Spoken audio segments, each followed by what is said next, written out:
துலாம் ராசிக்காரர்களுக்கு சனி பகவானவன் 4-5 குடையவன்.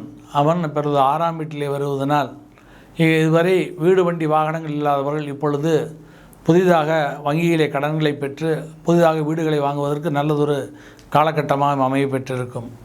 மேலும் குழந்தை இல்லாதவர்கள் காலகட்டத்திலே சிகிச்சையை மேற்கொண்டாலும் சரி, எல்லாம் தகுந்த பரிகாரங்களை செய்தாலும் இக்காலகட்டத்திலே குழந்தை பாக்கியத்தை அடையக்கூடிய ஒரு அற்புதமான ஒரு காலகட்டமாக அமைய பெற்றிருக்கும்.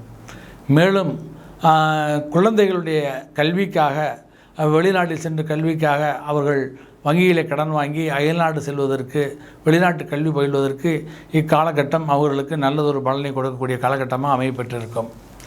மேலும் ஏற்கனவே வெகு நாட்களாக கடன்களை பெற்றிருந்து கடன்களை அடைக்க முடியாதவர்கள் கூட இக்காலகட்டத்திலே இந்த துளாராசிக்காரர்களுக்கு அவர்கள் பழைய தங்களுடைய பூர்வீக வீடுகளை விற்று இக்காலகட்டத்திலே கடனை அடைப்பதற்கு நல்ல ஒரு காலமாக இருக்கும். மேலும் இந்த துளாராசிக்காரர்களுக்கு சனி பகவான் 6ஆம் இடத்தில் சஞ்சரிப்பதனால் அந்த துளாராசிக்கு சனி நட்பு கிரகமாக இருப்பதாலும், ஆனால் அமர்ந்த வீடு குருவுடைய வீடு பகை வீடாக இருப்பதனால் இக்காலகட்டத்திலே அவர்கள் தொழிலிலே அல்லது கடனிலே மிகுந்த அக்கறையோடு இருக்க வேண்டும்.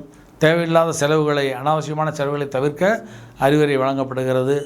மேலும் துளாராசிக்காரர்களுக்கு இக்காலகட்டத்திலே சனி பகவான் 3ஆம் இடத்தை பார்ப்பதனால் கூடா நட்பு கேடாய் முடியும் என்கின்ற ஒரு அமைப்பு இருப்பதனால் நல்லதொரு நட்புகளை தேர்ந்தெடுத்தால் வாழ்க்கையில் முன்னேற்றமும், தவறான நட்பை தேர்ந்தெடுத்தால் அவர்கள் வீண் விரயங்களையும் சந்திக்கக்கூடிய காலகட்டமாக அமைய பெற்றிருக்கும்.